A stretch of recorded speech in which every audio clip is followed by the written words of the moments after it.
આજની ધર્મકથા. પ્રણામ. વિક્રમાદિત્ય હેમુ,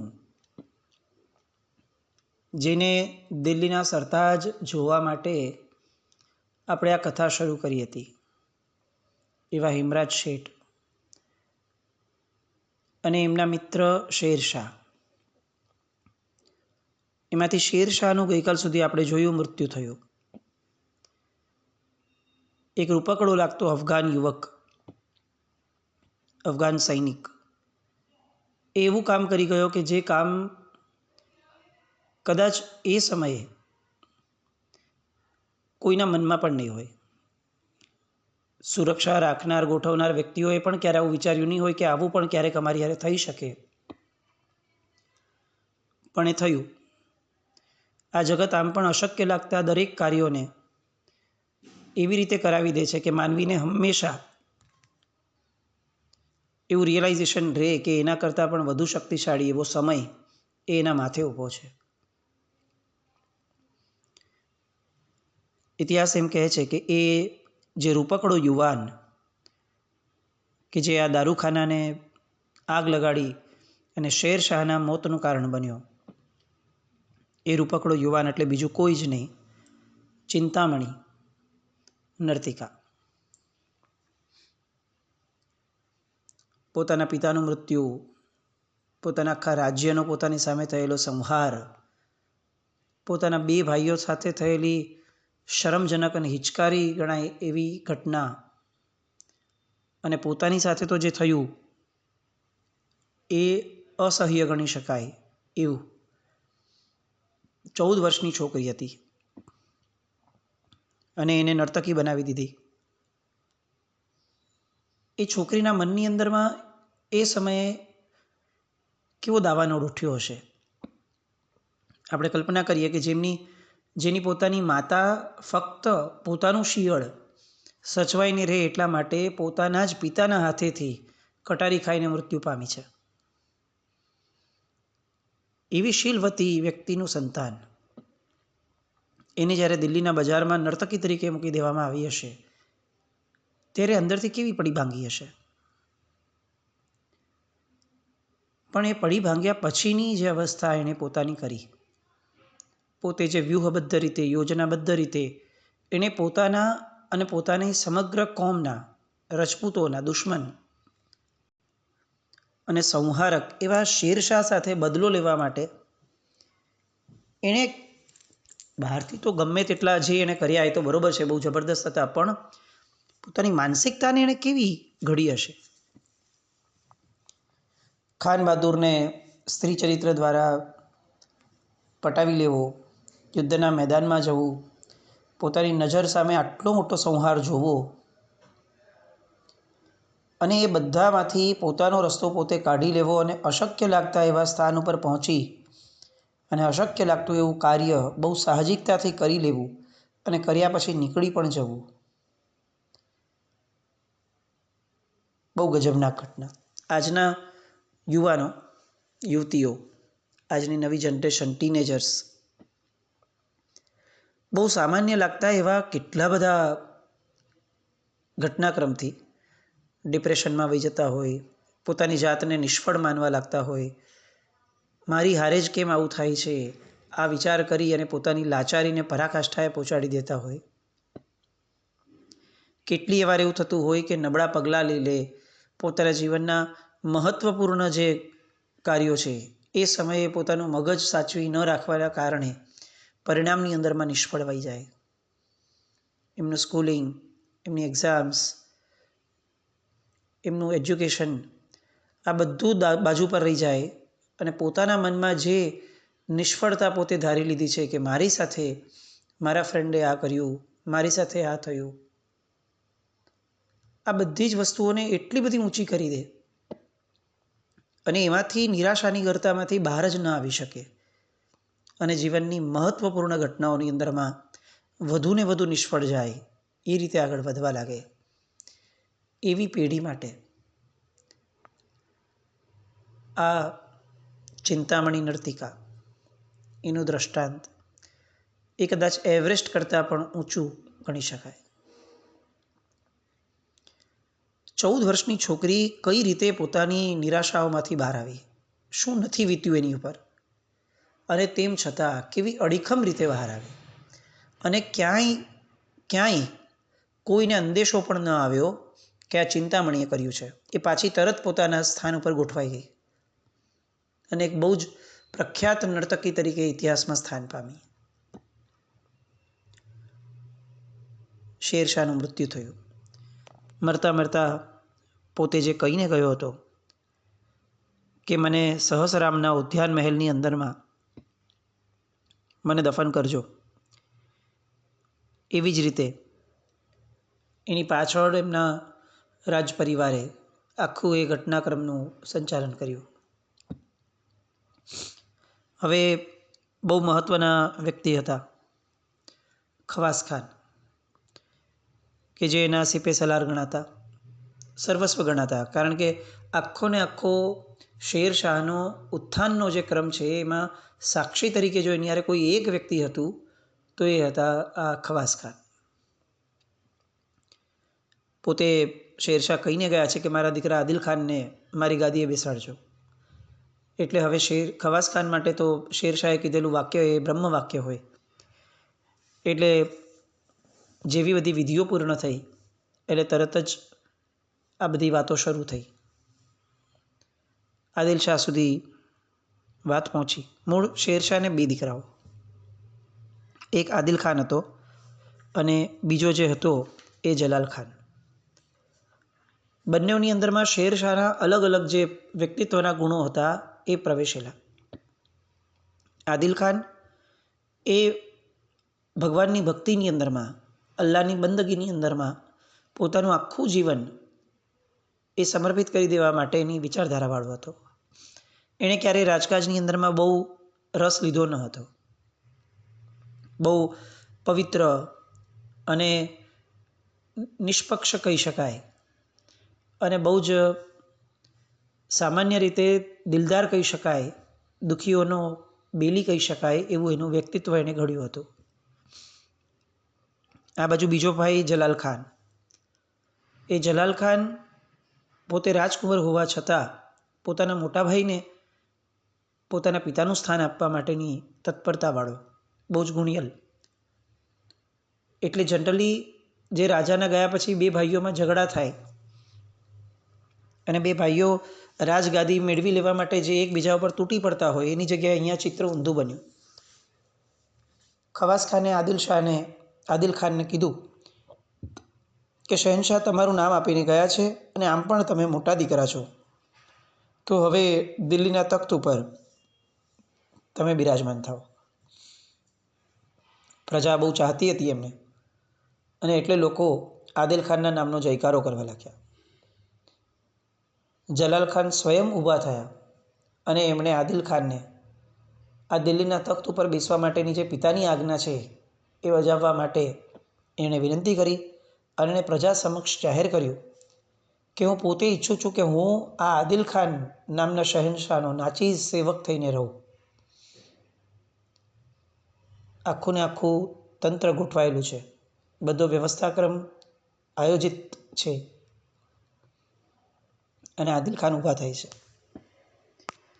આદિલ ખાને ઊભા થઈ અને પોતાના ખવાસ ખાન આદિ સૈનિકોને અને આખી પ્રજાને એણે પોતાના પિતાના મૃત્યુ માટેની કેટલીક વાતો કરી કે આકસ્મિક મૃત્યુના કારણે પોતાના મનની અંદરમાં, પોતાના હૃદયની અંદરમાં કેવો ધક્કો બેઠો છે. અને પોતે પોતાના જીવનકાળ દરમિયાન જે લોકોને પણ ખ્યાલમાં હતું કે પોતે જે રીતે આ તખ્ત ઉપર પોતાના શહેનશાહ પિતાને બેઠેલા જોયા અને ત્યારથી પણ એની પહેલેથી પણ એને જે બંદગી તરફની એની રુચિ હતી એ આખી એણે વ્યક્ત કરી. પોતાના ભાઈને કહે છે કે જલાલ, અફઘાન કોમની બુલંદીનું અધૂરું સ્વપ્ન પૂરું કરવાની મારી કોઈ તાકાત જ નથી. સાચી તાકાત તો આ અમીર ઉમરાઓ છે, પણ એ તાકાતનો ઉપયોગ કરી શકીએ એવું પણ મારું દિલ નથી. પિતાજીએ તો પોતાની પાછળ પોતાના વંશજો ન ઝઘડે એ માટે મને તાજ પહેરાવવાનું કહ્યું, પણ હું બહુ જ પ્રસન્નતાથી અને બહુ જ નમ્રતાથી સમજી વિચારીને હું મારો હક જે છે એ જતો કરું છું. અફઘાન શહેનશાહી રોજ બરોજ તપતી રહે એ જ મારી ખ્વાહિશ છે, અને હું એ કરી શકું એવી મારી કોઈ સમર્થતા નથી. જલાલ ખાન સમજે છે કે આનું વ્યક્તિત્વ જ ક્યારેય આ રીતે લડવા માટે સર્જાયું ન હતું, પણ તેમ છતાં પોતાનો મોટો ભાઈ છે એટલે વિનય કરે છે કે એ અશક્ય છે ભાઈ. પિતાજીએ તમારું નામ સૂચવ્યું છે અને હકની દ્રષ્ટિએ પણ તમે મોટા છો, તો તમે ગાદી શોભાવો. તમને એવું લાગતું હોય કે આ બધા યુદ્ધ વગેરેમાં તમારે ક્યાંય રસ નથી લેવો, તો કશો જ વાંધો નથી, તમે ગાદી શોભાવજો તમારા સેનાપતિ તરીકે. હું આ યુદ્ધ વગેરે તમારી જે આજ્ઞાઓ થશે અને જે આપણી અફઘાન સૈનિકોની જેમાં હિતની ધારણા હશે તે બધી જ વસ્તુઓ બજાવવા માટે હું તત્પર રહીશ. હું તમારો સૈનિક થઈ, તમારો સેવક થઈ અને હું આ રાજ્યની રક્ષા કરીશ. આપણને લાગે કે બે અફઘાન ભાઈઓ હોવા છતાં બંનેમાં ગુણોની કેટલી બધી ઉઘાડની ધારા હતી. પિતાના ગયા પછી આખું ને આખું દિલ્હીનું તખ્ત મળે છે, આખો ને આખો ભારત દેશ એ જેમના આધિપત્યમાં આવવાનો છે એવું સિંહાસન છે, અને તેમ છતાં એકબીજાને આપવાની હોડ લાગી છે. મા બાપોએ ખરેખર જો કંઈ આપીને જવું હોય તો આવું કંઈક આપી જવાની ધારણા રાખવી જોઈએ. પોતાના ગયા પછી પોતાના બાળકો એ પૈસા, સંપત્તિ, સત્તા આ બધા કરતાં કંઈક ગણું મહત્ત્વનું એકબીજાની લાગણીઓને જો ગણતા હોય તો સમજવું કે મા બાપ ખરેખર એ જીતીને ગયા છે, પોતે કંઈક આપીને ગયા છે. શેરશાહ ગમે તેવો હિંસક પાછળથી થયો, પણ એના જે મૂળિયાઓ હતા, હિન્દુસ્તાનની આર્ય સંસ્કૃતિની રગે રગની જે એની જાગૃતિ હતી એ બધી એના બંને દીકરાઓમાં જાણે ઉતરી હોય એવું આ પ્રજા જોઈ રહી હતી. પ્રજા સ્તબ્ધ હતી. આ જ પ્રજાએ હજી થોડાક વર્ષો પહેલાં મુગલોને જોયા હતા કે જેમાં દીકરો બાપની હત્યા કરનારો પણ બન્યો છે. એક રાજગાદી માટે બંને ભાઈઓએ તુમુલ યુદ્ધ છેડ્યું હોય એવા દ્રશ્યો પણ જોયા છે. આ જ પ્રજાએ રજપૂતોને એકબીજાને મરવા પડેલા છોડી અને પોતાનો જાન બચાવવા માટે ભાગી જનારા પણ જોયા છે. અને આ જ પ્રજા એ આજે એવું દ્રશ્ય જોઈ રહી છે જે ખરેખર આર્ય સંસ્કૃતિને છાજે એવું છે. આદિલ ખાન ના પાડે છે, જલાલ ખાન પણ ના પાડે છે, કોઈ તખ્ત લેવા તૈયાર નથી, અને ખવાસ ખાન ઊભો થાય છે. આદિલ શાહની વર્તણૂક પર પોતે આફરીન પોકારવા લાગે છે. એની આંખમાં આંસુ ઉભરાઈ આવે છે. તાજ માટે ભાઈ ભાઈની કતલ કરે, બાપ બેટાની કતલ કરે, અને એવા બધા વ્યક્તિઓની વચ્ચે આ સમ્રાટ શેરશાહના વારસદારો કેવી મોહબ્બત, કેવી ચાહના, કેવી દિલ દિલાવરી. ઊભો થઈને કહે છે કે મારા શહેનશાહ, જરૂર પડે ત્યારે આ બંદાને યાદ ફરમાવજો. આ તલવાર અને આ તલવારનો માલિક બંને આપના જ છે. અને આદિલ ખાન છેલ્લું સ્ટેટમેન્ટ આપે છે કે જુઓ, મેં મારા આખા જીવનકાળ દરમિયાન તમે બધા જાણો છો તલવારના બદલે તસ્બી ઉપર ભરોસો વધારે રાખ્યો છે. તસ્બી એટલે આપણે જેને નૌકારવાળી કહેતા હોઈએ એ ટાઈપની બંદગીનો પ્રકાર, એ તસ્બી જે લોકોમાં હોય છે. અંતે કલિંજરના એ કિલ્લાએ જલાલ ખાનની તાજપોશીના ખુશીમાં દીપકો ઝળહળાવ્યા. જલાલ ખાન તૈયાર થયો. અંતે એવું નક્કી થયું કે આદિલ ખાન અહીંયા નહીં રહે. આદિલ ખાન જે છે એ હાથીની સવારીએ કરી અને બિયાનાની જાગીરમાં જઈને રહેશે. એને રાજકાજમાં કોઈ કરતાં કોઈ રસ ન હતો, અને અહીંયા દિલ્હી વગેરેમાં સ્થાનોમાં રહી અને રાજકારણની કોઈ પણ ખબર એને મળે એવું એને જોઈતું જ ન હતું. એને નિવૃત્તિનું જીવન જીવવું હતું. એને ફક્ત ખૂણામાં રહીને બંદગી કરવી હતી, અને પોતે ત્યાંથી હિજરત લે છે. આ બાજુ આખો એ જે દબદબાભર્યો શહેનશાહનો જનાજો હતો એ સહસ્રામ તરફ રવાનો થયો. બીજી બાજુ તાજપોશીનો સમારંભ શરૂ થયો અને જલાલ ખાન પોતાનું નવું નામ સલીમ શાહ એ ધારણ કરે છે. પોતે તાજ પર બેસીને સૌથી પહેલી ઉદ્ઘોષણા કરે છે કે મરહૂમ શહેનશાહના રાહના રાહગીર તરીકે હું આ તખ્ત ઉપર બેસું છું.